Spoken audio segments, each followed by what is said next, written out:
Bueno, hola. Acá estamos nuevamente después de un mes, cerca de 2 meses, si mal no me equivoco. Pero bueno, pasaron cosas en el medio. Vamos a tratar ahora, de ahora en más, de sacar 1 o 2 libros por mes. Ahora que estamos entrando en vacaciones, al menos acá en Argentina. Así que bueno, eh, aclarado eso, buenas tardes a todos, buenas noches, en la hora en la que se encuentren. En esta ocasión vamos a volver con una obra magnífica que realmente me deja pensando y me dice, tendría que empezar a leerlo. Y efectivamente, pero tendría que tener muchísimo tiempo y habría que abocarme directamente a esto porque es algo que necesita muchísima atención. Y hablo de La Divina Comedia de Dante Alighieri. La tengo que leer, sé que la tengo que leer. Pero, mientras tanto, en esta ocasión hablaremos sobre este libro de la monarquía de Dante Alighieri. Si no conocen quién es Dante Alighieri, fue un escritor, un poeta de la Edad Media, italiano. Yo lo conocí, digamos, es algo que se tiene en el itinerario común de la gente, hablar sobre él. Pero yo empecé a prestarle atención cuando leí el libro La metafísica del sexo de Giulio Cébola, en la cual pude entender la relación metafísica completamente espiritual de Dante Alighieri con el sexo, con Beatriz, que es el personaje femenino principal de la Divina Comedia. Y bueno, en esa obra, Giulio Cébola explicaba un poco la relación de Dante con un centro, digamos, iniciático, una comunidad iniciática medieval llamada los Fieles del Amor, eh, que aunque muchos lo relacionaban a Dante Alighieri hasta el día de hoy con la masonería y diferentes organizaciones, la realidad es que no, él nunca pertenecía a la masonería, él sí pertenecía a esta comunidad, los Fieles del Amor. No sé si él incluso fue uno de los que la fundó. No hay mucha información al respecto. Pero si quieren saber más, lean esa obra de Giulio Cébola, La metafísica del sexo. Ahora bien, hablemos de este libro. Este libro consta de casi 150 páginas, en realidad 120 páginas, o menos incluso, porque las primeras 20 páginas, el traductor, que es uruguayo, trataba un poco de explicar la obra de Dante, esta, y las últimas 20-25 páginas dan una breve biografía y explicación de sus obras más importantes, pero no la leí, fui directamente a la de Dante. Esta obra se concentra en dar solución a uno de los principales conflictos de la Edad Media, y es que en la Edad Media surgieron diferentes visiones del mundo contrapuestas. Por un lado la del imperio, por otro lado la del papado, pensar cuál es más importante, por qué una debería estar subordinada a la otra, por qué una tendría que haber dejado de existir, como dejó de existir efectivamente el imperio, de dónde surgió esta idea del imperio. Y Dante intenta dar solución a todo esto. Y al final del video, al final del libro, creo que vamos a poder un poco entender esta mente de estos hombres medievales que luchaban. Así que comencemos. ¿Por qué la monarquía? ¿Por qué es el mejor sistema? ¿Por qué en esa parte del mundo que es Italia, que antes fue Roma, eh, por qué el catolicismo? Bueno, diferentes preguntas que seguramente les pueden surgir que trataremos de responder. Empecemos con la definición de la monarquía y la breve explicación que nos da Dante de que a su vez este libro se divide en 3 libros y vamos a explicar un poco cada uno. Bien, por un lado, Empecemos definiendo la monarquía. La monarquía temporal, llamada imperio, es el principado único, superior a todos los demás poderes en el tiempo y a los seres y cosas que por el tiempo se miden. De aquí surgen tres cuestiones. Nos preguntamos primero si, en primer lugar, dicho régimen es necesario para el mundo. Segundo, si el pueblo romano se atribuye legítimamente su ejercicio. Tercero, si la autoridad de la monarquía depende inmediatamente de Dios o de algún ministro o vicario de Dios. Bien, vamos a una de las primeras partes, sobre la perfección de la humanidad. Cómo la humanidad toda en el conjunto podría llegar a la perfección suprema, acercarse un poco más a Dios en el mundo terrenal.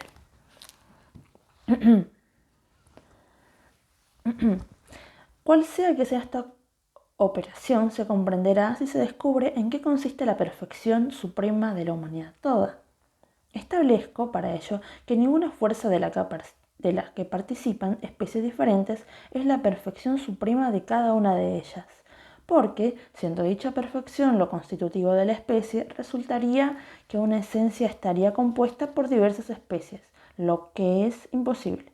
No es, pues, la perfección suprema en el hombre simplemente la de existir, porque esta cualidad le es común con los elementos, ni la de poseer una complexión, pues ésta se observa también en las cosas naturales, ni la de ser animado, pues lo son las plantas, ni la de ser sensible, pues de esto participan los brutos, sino la de comprender, por medio de un intelecto posible, lo que ni arriba ni abajo a nadie fuera del hombre le compete. Y esto es la fuerza o virtud intelectiva. Y esta fuerza o virtud intelectiva fue definida por Aristóteles en su libro Política, que decía: quienes tienen vigor de inteligencia deben naturalmente comandar a otros.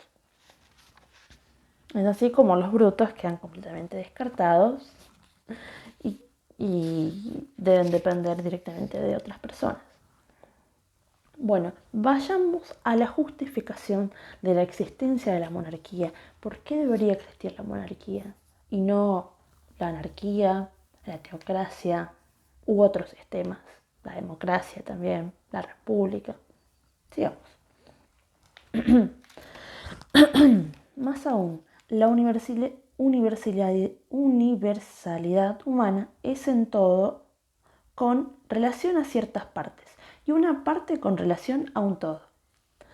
Es un todo con relación a los reinos particulares y a los pueblos, como ya se ha dicho, y es una parte con relación al universo total, como es obvio. Así como las partes de la universalidad humana corresponden a su todo, esta debe corresponder también a su todo. Dichas partes corresponden al todo por un principio, como puede colegirse por lo que ya se ha dicho. Luego, la universalidad humana corresponde a su universo, o mejor dicho, a su príncipe, que es Dios y monarca, simplemente por un principio único, que es el príncipe único. De lo que resulta que la monarquía es necesaria para el bien del mundo.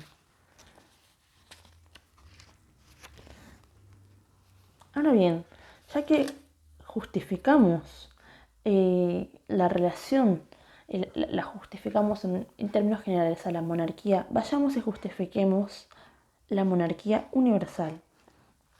Ahora, el género humano es más uno cuando en un todo se congrega, lo que no puede ocurrir sino cuando está sujeto totalmente a un príncipe, como es obvio. Luego el género humano se asemeja más a Dios cuando obedece a un solo príncipe y por consiguiente responde mejor a la intención divina, lo que es conducirse bien y excelentemente, como al comienzo de este capítulo se ha probado.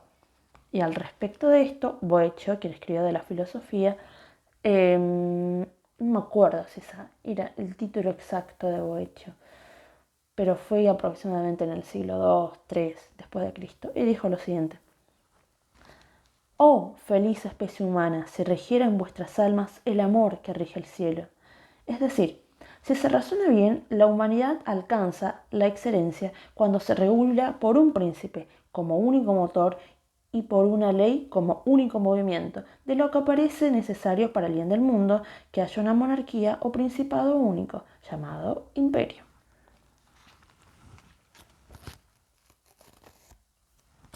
Ahora bien, vayamos a la relación entre la justicia y la caridad. En estos tiempos modernos, sobre todo acá en Argentina, se habla mucho de la caridad, del ayudar al otro, de la justicia social, pero esto tiene un componente fuertemente católico y es universal. Y sobre esta relación con la caridad, con el ayudar al otro y demás, Dante dice lo siguiente.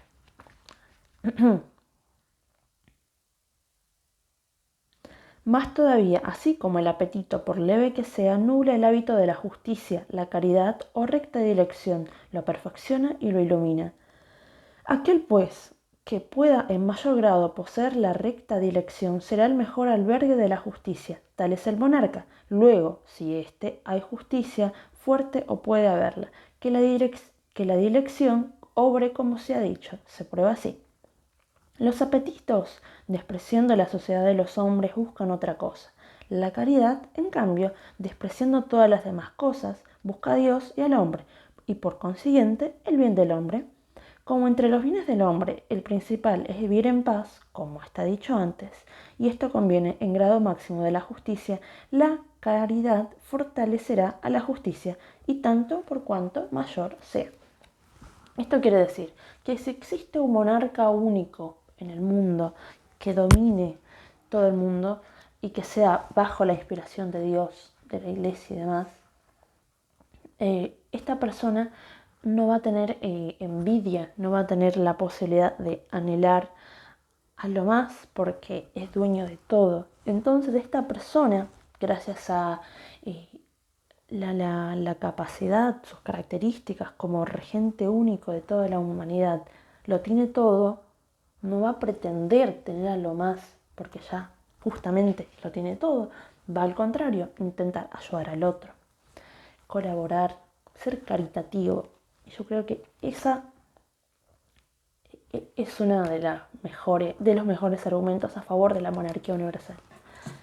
Bien, ahora vayamos con otro de los pilares fuertes del catolicismo, y esto es el libre albedrío, con el cual por diferentes miradas, o mejor dicho, por erróneas miradas que le siguieron a la Edad Media, con Lutero, con el liberalismo, la modernidad y demás, se confundió completamente el sentido original de lo que es el libre albedrío, de lo que es la libertad.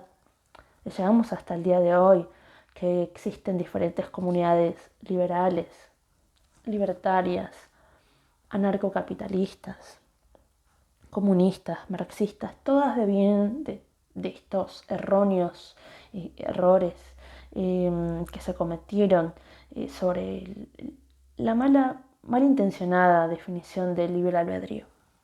Pero bueno, vamos a Dante y entendamos un poco lo que significa para él la libertad y el libre albedrío.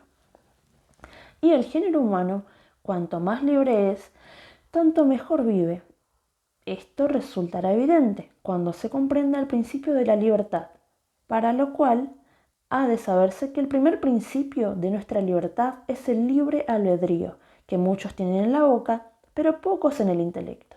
Vienen, pues, a decir que el libre albedrío es el libre juicio de la voluntad, y dicen verdad, pero el significado de las palabras les permanece ajeno, según les ocurre a nuestros lógicos con las proposiciones que continuamente aportan a manera de ejemplos como esta. Los ángulos de un triángulo son iguales a dos rectos. Bien, ahora vayamos a un ejemplo sobre la libertad y el libre albedrío y por qué los brutos no son libres, por qué los brutos no poseen la libertad, por qué los brutos desconocen lo que significa el libre albedrío. Vamos un poco sobre ello. Y yo afirmo que el juicio es intermediario entre la aprehensión y el apetito, pues primero se aprende una cosa, la cosa, Luego se juzga si es buena o mala. Y finalmente, el que juzga la sigue o la abandona. Si pues el juicio mueve completamente el apetito y de ningún modo proviene de éste, es libre. Si por el contrario el juicio es movido de cualquier modo por el apetito, no puede ser libre, pues no depende de sí, sino de quién lo tiene cautivo. ¿Y quién lo tiene cautivo? El apetito. Y así es como los brutos no pueden poseer libre juicio, pues los suyos siempre provienen del apetito. Y así también es comprensible que las sustancias intelectuales, cuya voluntad es inmutable, y las almas que han dejado bien la vida, no pierdan por la inmutabilidad de la voluntad su libre albedrío, sino que al contrario, lo conservan perfectísimamente y firmemente.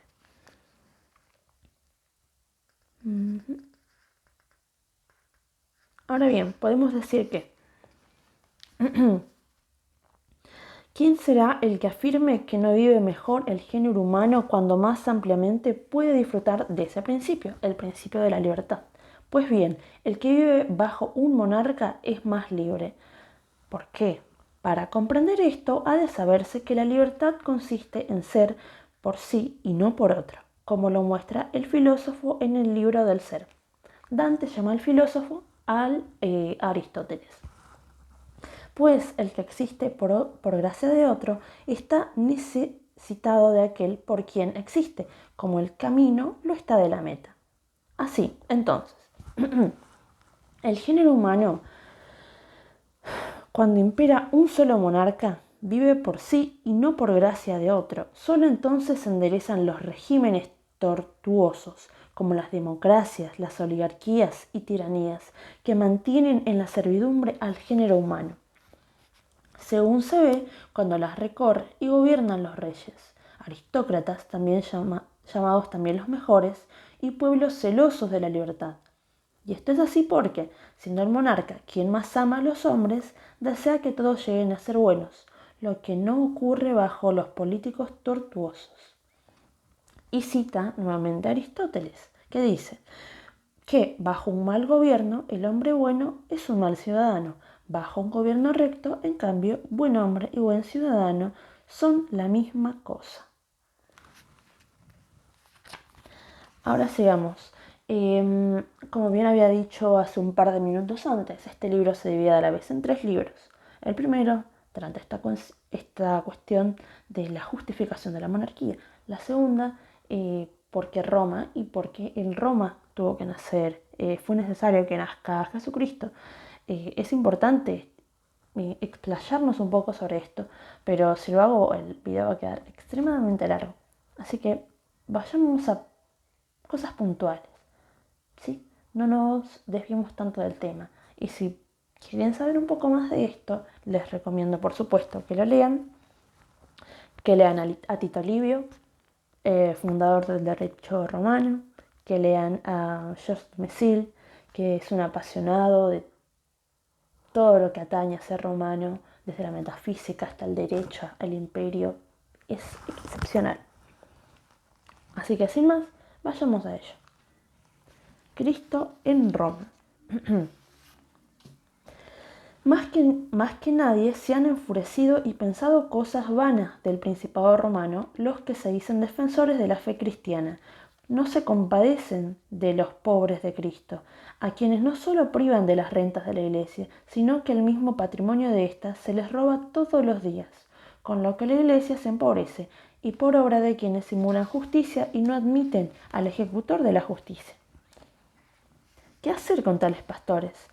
Que si la sustancia de la Iglesia fluye, mientras los parientes de aquellos acrecen sus propiedades, pues quizá es mejor seguir con nuestro propósito y esperar en piadoso silencio el socorro de nuestro Salvador Jesucristo. Ahora bien, ¿por qué Cristo nace en Roma? Bueno, acá en el libro de San Lucas lo cita el capítulo 2, versículo 1, diciendo lo siguiente.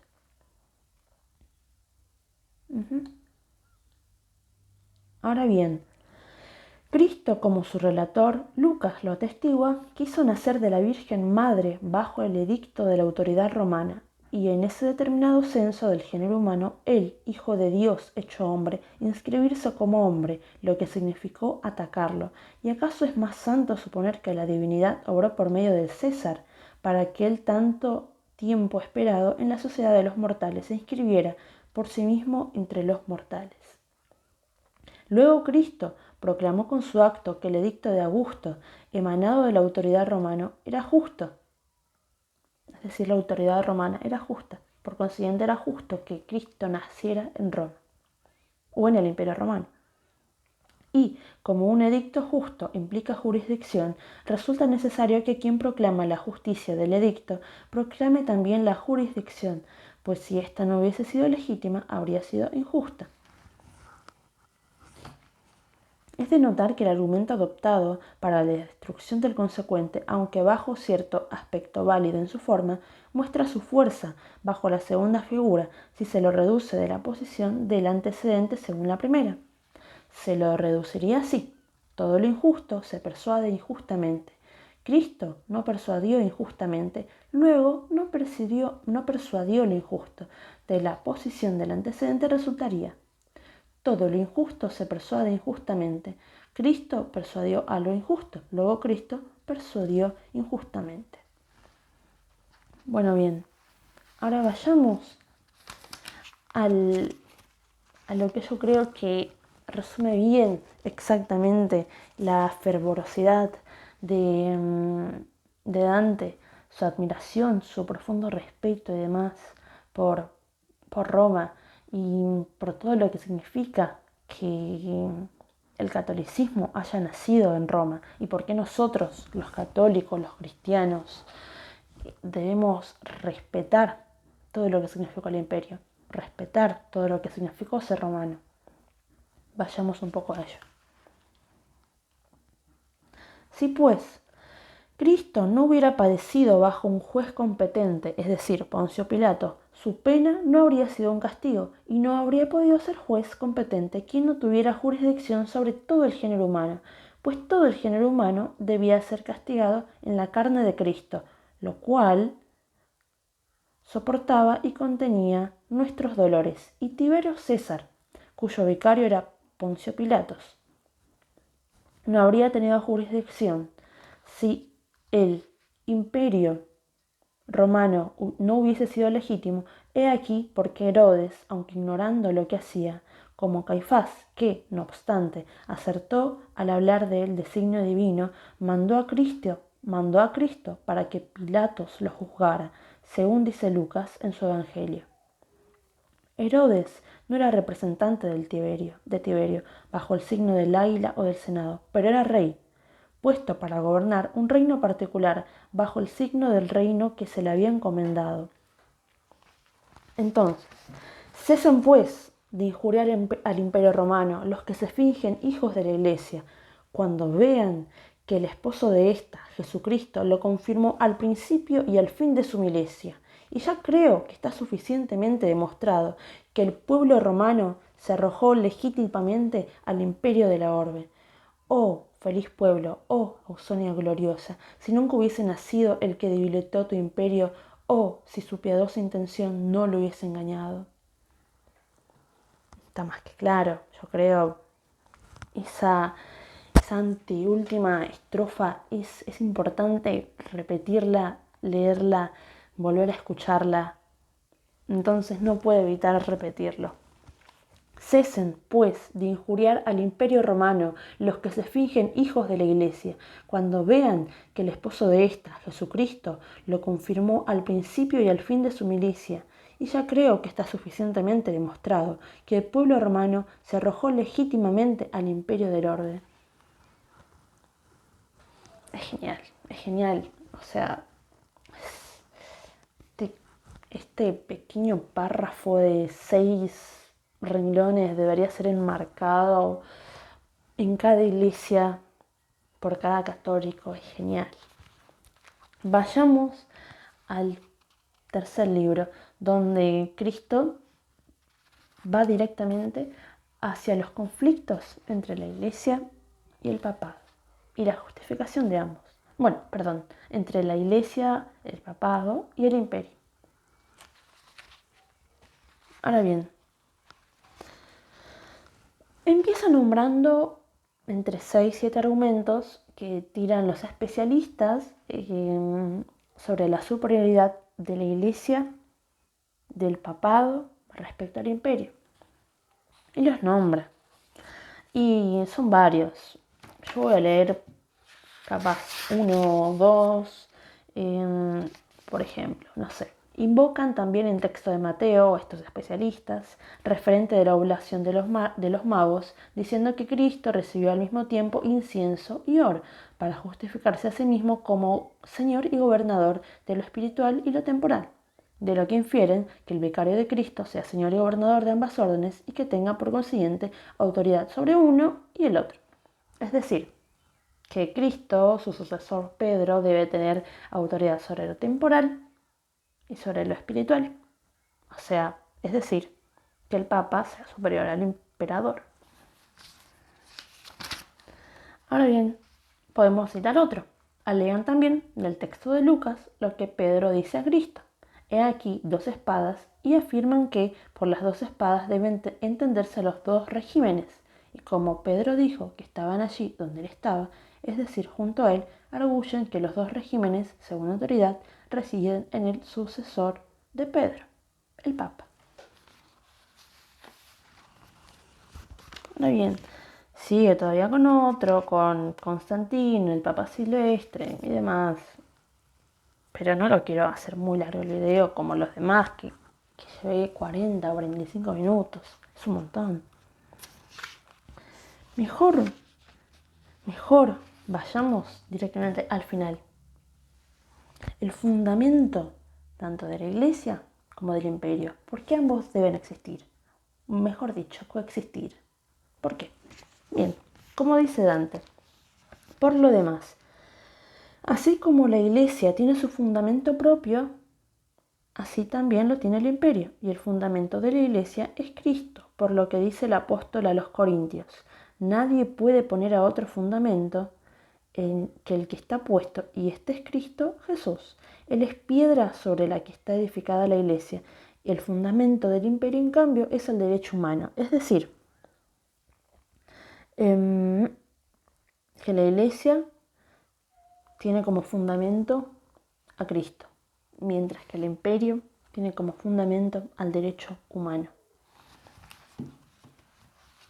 Ahora podemos ir directamente al final del libro, en el cual Dante dice lo siguiente: para lo cual fue necesario que el hombre tuviera una doble dirección en vista del doble fin, a saber, la del sumo pontífice, es decir, el Papa, que según la verdad revelada lleva al género humano a la vida eterna, y la del emperador, que según las enseñanzas filosóficas conduzca al género humano hacia la felicidad temporal.